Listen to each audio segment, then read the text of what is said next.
I'm Cheryl Ann Skolnicki, and this is Brilliant Balance, the show for those of us who still dare to want it all, who have big dreams and bold ambitions. I think we deserve to have a big, full life and the freedom to enjoy it. So let's design our next chapter together for brilliance, not burnout. Each week, I'll bring ideas, insight, and a fresh perspective to keep you growing into a life that feels as good as it looks. Brilliant Balance, your life, your way. Now let's get started. This is episode 437 of the Brilliant Balance podcast. Decide like the woman you're becoming. So if there's one thing that I know about us, you, me, all the listeners of this show, it's this. We are just simply not the same people that we were a year ago, 2 years ago, 3 years ago. Like so much changes so rapidly for this audience of women, myself included, that I think sometimes we have to revisit concepts from time to time, even if we've heard them, in a previous version of ourselves, because they take on new relevance or maybe a different lens of relevance when we look from the perspective of where we are today. Okay. And this particular episode is an idea that I introduced a number of years ago. But even if you heard me talk about this concept back then, right? I mean, shout out to you if you've been listening for that long. I can feel confident that you were navigating a different set of pressures, circumstances, decisions, challenges at that time, right? You had a different calendar, you had a different probably skill set, maybe a different level of courage. And in the time since then, I bet, like me, you've made some hard calls. You've carried probably a lot more than you should have. You've grown in ways that maybe no one else sees but you. And here's what I also know. The decisions that you have in front of you right now probably have higher stakes, even than the decisions you were making a few years ago. Right? The environment that we're in just feels so noisy. The expectations that we're living under are so relentless. I don't think the pace is slowing down at all, right? If anything, the stakes feel higher in your business, in your family, maybe in your own body. And when I decided to revisit this concept, it wasn't because, I didn't have another idea to share. I have a new idea to share every single week. It's because I think it's more relevant now than when I really first introduced it.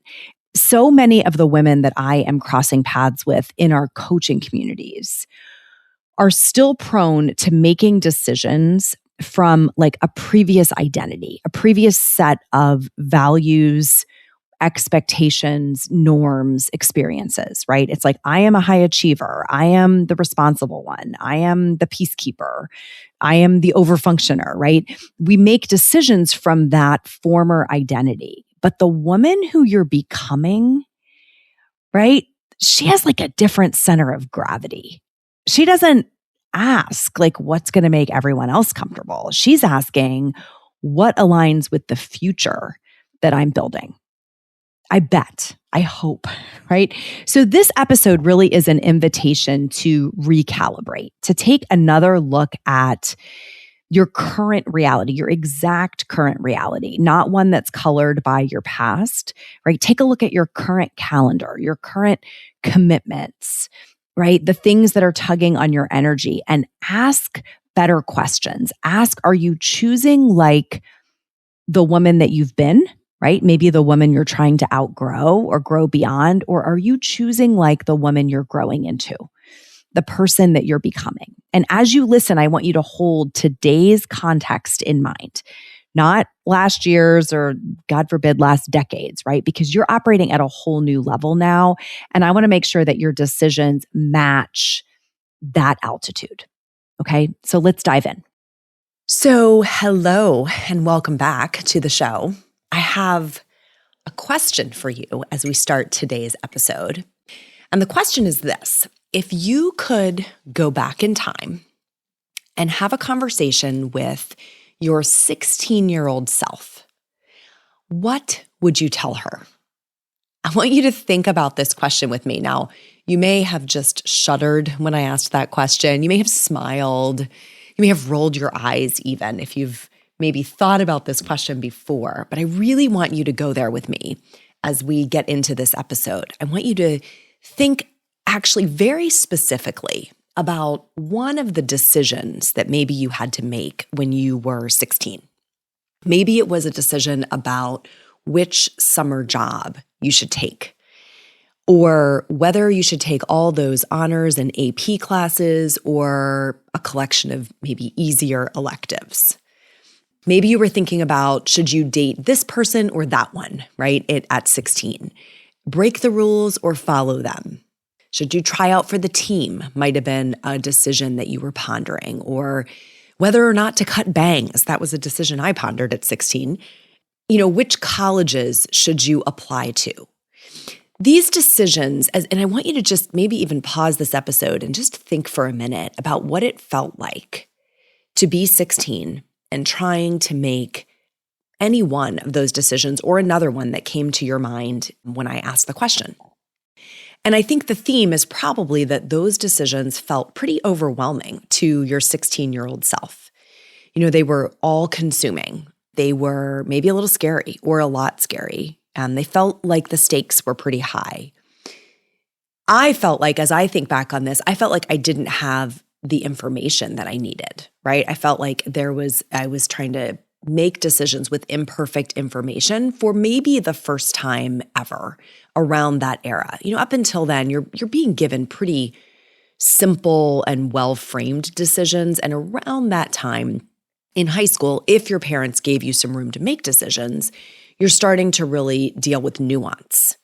And so I want you to think about what you would tell that young woman now. If you could sit down with her and speak to her really openly and honestly, from the perspective that you have at this age, what would you say about that decision? And this is one way, this is one frame that you can use to wrap your head around the topic that I really want to get into today, which is how we make choices, how we make decisions, and how we can use our future self to help us. So let's talk about this. Typically, when we are making decisions, we make them from our current circumstances. We kind of have to, if you think about it. It's all we have, right? We ask ourselves, self, what should I do here? What's my next move? And our self, our current self, which has had a certain set of experiences up to that point, tries to sort out what to do. And my belief is that sometimes that keeps us stuck where we are, right? That process of going inward and thinking about our current circumstances can make us play small. It can also sort of have us repeat some mistakes over and over again, right? Why? Why is that? Well, because we're making those choices from the perspective of a level that we're trying to grow beyond, right? And I'm not talking about like, what should we have for dinner? Although you could run that through this lens as well. I'm talking about those inflection point decisions. The ones that we kind of know in our gut could change things. They could change the trajectory that we're on. They could make tomorrow different than today, so to speak. And our human selves will choose familiarity over growth almost every time, right? We'll choose familiarity instead of growth. So we may actually choose something that's not very good, that's uncomfortable, if it's familiar to us, if it's something that we have chosen before and we sort of know the outcome. And when we make decisions from that current perspective, then we're limited by it. We're behaving as though the life we have now, the circumstances that we're in, that's the life we'll always have. But is that true? That certainly has not been true for me. I was reflecting recently on the life that I have now. And if I compare that to my life, let's say 20 years ago, it's a radically different set of circumstances. It's virtually unrecognizable, right? So many things about my life are different. And there are, of course, things that are the same. I still have my parents. I'm still married to the same person. But 20 years ago, I didn't have any of my children. I didn't live in this home. I didn't have this career. I didn't look the same. Like, so many things have changed. So when we make decisions only from our current perspective, we can be limited by it. right? And that framework ignores the fact that virtually all of the circumstances will change over time. And if we're not careful, they may change in a direction that we're not happy about or not proud of, right? If we keep making decisions from our current perspective, we can actually go backwards, sort of by accident, right? So I want to get acquainted today. Let's have us all get acquainted with what I'm going to call a VVIP, a very, very important person. And this is your future self. And when you're making the next choice that you face, I want you to ask yourself what she would have you do. What would your future self have you do? Here's why. Again, I'm going to unpack this idea of how do we make choices most of the time from our current circumstances. All too often, the thing that drives our decision is one of 5 things. And I thought about these as I was putting some notes together for today's episode. There may be more than 5. I'm going to talk about 5 today, okay? So one of the things that drives our decisions is this concept of identity or familiarity. This is what I always do. This is what I know how to do. This is what I have done before. There's sort of a known outcome, right? And this could be everything from these are the kind of clothes I buy, these are the kind of cars I drive, these are the kinds of things I eat, these are the kinds of vacations I take, this is how I spend my leisure time, right? Like these are our habits, our decisions, our choices. We have these kind of limits that we operate within because we're comfortable there. And this is how you get the phrase that may have run through your mind, people like me don't do things like that, right? We look around us and maybe we see someone else who's kind of broken out of that particular pattern that we're in. And we think, wouldn't it be nice? But people like me don't do things like that. Or people like me don't get to do things like that is another way that this one comes up. So familiarity, identity drive a lot of our decisions, especially the ones that are sort of habitualized, where we're making very similar choices over and over and over again. Think about, this is kind of a mundane example, but it'll work. Think about where you buy clothes. Where do you go when it's time for you to buy something new for your wardrobe? I bet it's a pretty limited set of stores, right? Online or in-person retailers where you go. Because why? Because that's what you've always done. And so if you are looking around going, God, I'm kind of in a fashion rut. I don't really like my clothes very much. I don't love my wardrobe. Ask yourself, am I letting familiarity and identity drive my decision-making here? Again, that might be a kind of basic example, but you can then apply that to other areas of your life. Did you know that beyond hosting this podcast, I also directly support women leaders at the intersection of work and life? As a member of BOLD, you get direct access to me, the women on my team, and a peer group of exceptional women who are rewriting the rules and redefining what it means to have it all together. Go to brilliant-balance.com/bold to learn more and apply for your spot today. Second thing that often drives our decisions is constraints. We make decisions using constraints. I can only do X, Y, or Z because I only have A, B, or C, right? So classically here, this is about money. We are constrained by our financial picture and we make choices based on our current financial circumstances. I see this a lot with entrepreneurs who are trying to figure out how to invest in their business based on the current revenue level or income level that they have. So constraints drive our decisions often, right? I can only do X, Y, or Z because I only have A, B, or C. And think about how limiting that can be if we are on a growth curve. If we can see that our circumstances are changing and our world is expanding, but we're only making decisions from where we are right now, it can be very difficult to invest. And that's not just financially, but that's kind of a classic example for this one.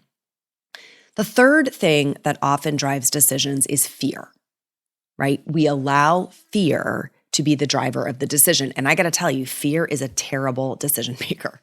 Fear does not make good decisions, right? Fear is the thing asking us, what if it doesn't work out? What if I fail? What if I lose everything? or something, that's important to me. So fear, what if I'm embarrassed? What if I'm not good enough at it? All of those fears that creep in can cause us to take a step backwards, to not take the chance, to not go for it, to not put ourselves out there. So when fear is the driver of our decisions, we play safe and small. We make our world tinier so that we are pretty comfortable in there. And that leads to the fourth one. I think another thing that drives our decisions a lot is comfort or ease. We could maybe call this one short-term gratification, like what feels good right now. So if fear is driving us to not take the chance, comfort and ease are saying, it's okay, just stay right here. So let's think about something like fitness. I know a lot of listeners have fitness goals. Like I would really love to exercise more, right? I would love to make that a regular part of my life because I feel so good when I do it.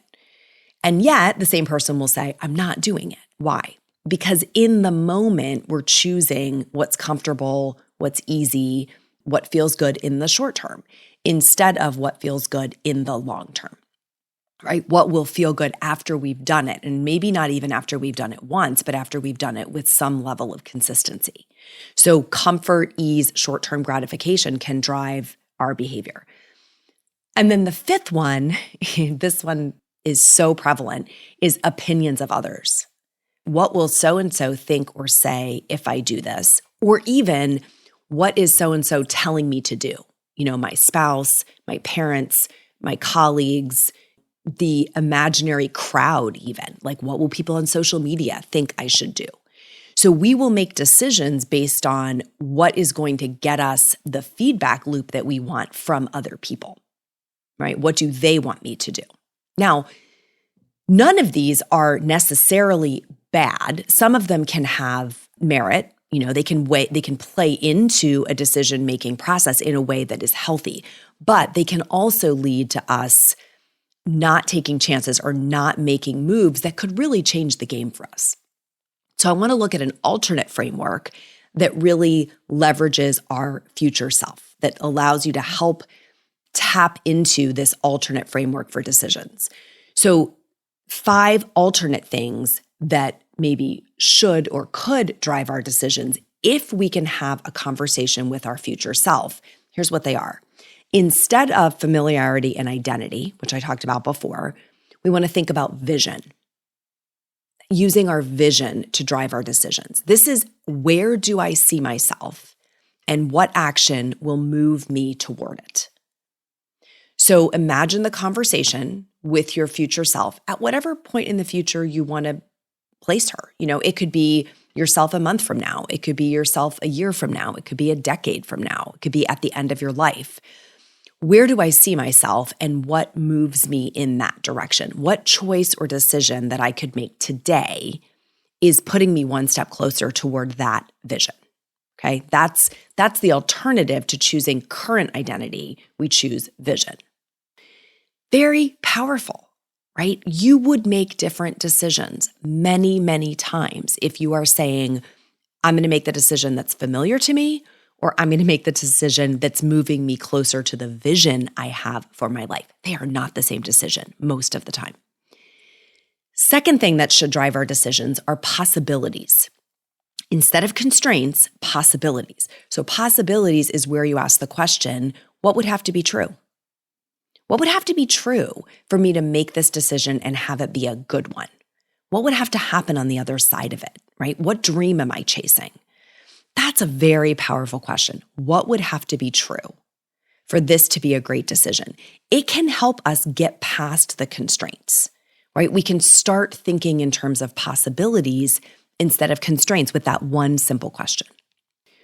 Third thing that I would love to see drive our decisions is courage, right? Instead of fear, courage. So the question here that I think frames this is, what story do I want to tell?